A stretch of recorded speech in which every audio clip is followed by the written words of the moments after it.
என் suspension ஆர்டரை cancel பண்ணிட்டாங்க. ஒரு நல்ல நாளா பார்த்து டியூட்டில ஜாயின் பண்ணிடலாம். ஐயோ, அது மட்டும் இல்லாம சம்பத்தையும் மகாலிங்கத்தையும் எனக்கு எதிரா பொய் சாட்சி ரெடி பண்ணி அபாண்ட பழி போட்டதுக்காக அரெஸ்ட் பண்ணிட்டாங்க. சந்தோஷமா, வாழ்த்துக்கள். நான் நிஜமா இதை எதிர்பார்க்கல. கடவுள் எப்பவும் நல்லவங்களை கைவிடவே மாட்டாரு. அதே நேரத்துல கெட்டவங்களுக்கு சரியான தண்டனைய வாங்கி கொடுத்தே தீருவாரு. அம்மா, ஈசு அந்த பெரிய வீட்டு விட்டு வந்ததும் நமக்காக தள்ளுவண்டியில காய்கறிலாம் வித்து கஷ்டப்பட்டாமா. அம்மா, கடவுள் புண்ணியத்துல அவன் நிரபராதி நிரூபிச்சு மறுபடியும் அவ ஆசைப்பட்ட மாதிரி அந்த போலீஸ் வேலையிலேயே சேரப்போறா. காக்கி யூனிஃபார்ம் போட்டுக்கிட்டு மறுபடியும் வரப்போறாமா. அதை நினைச்சாலே எனக்கு மனசுக்கு ரொம்ப சந்தோஷமா இருக்குமா. அம்மா, ஏதோ நானே திரும்பி அந்த போலீஸ் ட்ரெஸ் எல்லாம் போட்டு நேரா கமிஷனர் ஆபீஸ்க்குள்ள போற மாதிரி எனக்கு தோணுதுமா. சின்னையா, நான் மட்டுமா கஷ்டப்பட்டேன், நீங்க கஷ்டப்படலையா? ஏன் தீக்குச்சி கஷ்டப்படலையா? அவ்வளோ ஏன் அத்தை 24 மணி நேரமும் தையல் மிஷினோட உட்கார்ந்து அவங்க கஷ்டப்படலையா? எல்லாரும் தானே கஷ்டப்பட்டோம்.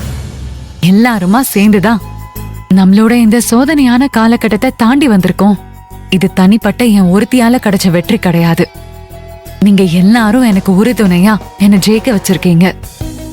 நான் காக்கி யூனிஃபார்ம் போட போறதுக்கு நான் மட்டும் காரணம் இல்ல, நீங்க எல்லாரும் தான் காரணம்.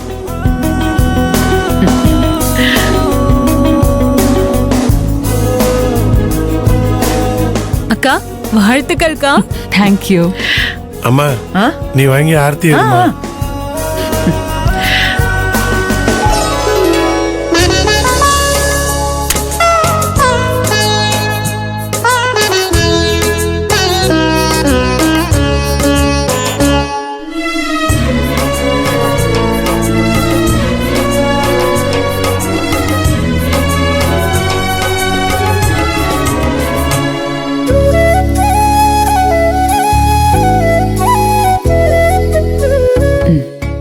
இதை கொண்டு போய் கொட்டிடு.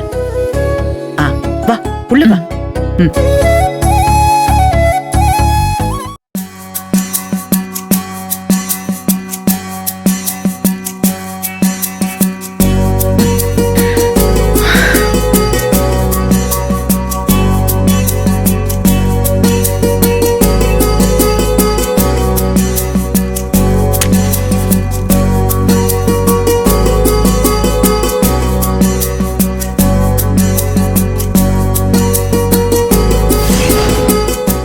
சண்முகம், நான் கோர்ட்டுக்கு கிளம்பி போறப்போ உங்க ஆதரவும் ஆசிர்வாதமும் எனக்கு வேணும்.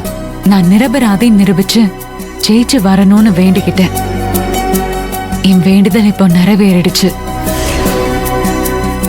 நான் லஞ்சம் வாங்கிட்டேன்னு என் மேல பொய் கேஸ் போட்டு சஸ்பெண்ட் பண்ண வச்சப்போ என்னை விட நீங்க எவ்வளவு கலங்கிருப்பீங்கன்னு எனக்கு நல்லாவே தெரியும்.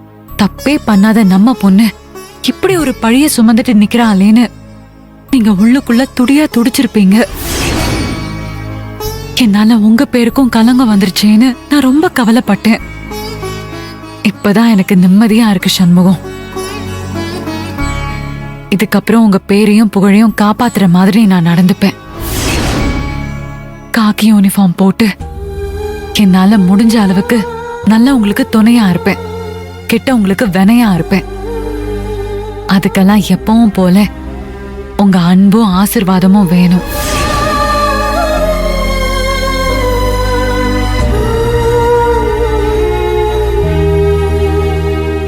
மீனாட்சி, உங்களுக்கும் சந்தோஷம் தானே?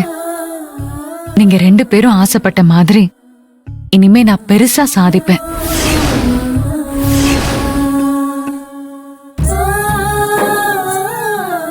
மாமா, போலீஸ் அதிகாரியா இருக்க வேண்டிய ஈசு இந்த குடும்பத்துக்கு வந்து நிறைய கஷ்டப்பட்டிருக்கா. இன்னைக்கு ஈசு நிரபராதின்னு கோர்ட்டே சொல்லிருச்சு. மறுபடியும் அசிஸ்டன்ட் கமிஷனர் ஆகி காக்கி உடுப்பை போட்டுக்கிட்டு கம்பீரமா வர போறா. நான் இதுக்கு முன்னாடி நிறைய தடவை ஈச வேலைக்கு போவேனான்னு நிறைய தடவை பிரச்சனை பண்ணியிருக்கேன். ஆனா இனிமேல எந்த பிரச்சனையும் பண்ண மாட்டேன். ஈசு வேலைக்கு சேர்ந்ததும் அந்த குலகார பயிலுக எல்லாரையும் வீட்டை விட்டே விரட்டி அடிக்கணும். ஈசுக்கு நீங்க தான் துணையா இருந்து நல்லபடியா எல்லாத்தையும் நடத்தி கொடுக்கணும்.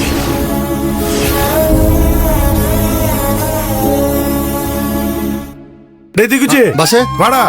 இப்பவே அந்த பெரிய வீட்டுக்கு போய் ஈசு மறுபடியும் காக்கி சட்டை போட்டு அசிஸ்டன்ட் கமிஷனரா வரப்போறா, உங்க எல்லாரையும் அடிச்சு விரட்ட போறான்னு சொல்லிட்டு வருவோம். வாடா ஆமா பாஸ், அன்னைக்கு வேலை போனப்போ அந்த கிரிஜா வந்து குடும்பம் என்ன ஆட்டம் போட்டாங்க. பாடம் போகணும் பாஸ். வா டேய், டேய், வா டேய். வா. ஐயோ என்ன பசங்கடா நீங்க, எதுக்கு உணர்ச்சி வசப்படுறீங்க? அதெல்லாம் போய் வம்பு இழுத்துக்கிட்டு இருக்க வேணாம். எப்பவுமே சொல்லிட்டு பண்றதை விட சொல்லாம பண்றதுதான் இன்னும் அதிக வீரியமா இருக்கும். அதெல்லாம் ஈஸ்வரி என்னன்னு பாத்துப்பா. ஈஸ்வரி, அத்தை. அதுக்கு தேவையான விஷயங்களை நீ பாரு. சரிங்க அத்தை. சின்னையா, கிரிஜாவை நான் கோர்ட்ல வச்சு நல்லா மிரட்டி விட்டுட்டு தான் வந்திருக்கேன். இந்நேரம் பெரிய வீட்ல பெரிய பூகம்பமே நடந்துட்டு இருக்கும். சரி ஈஸ்வரி, நீ ஒரு ரூமுக்கு போ. சரிங்க அத்தை.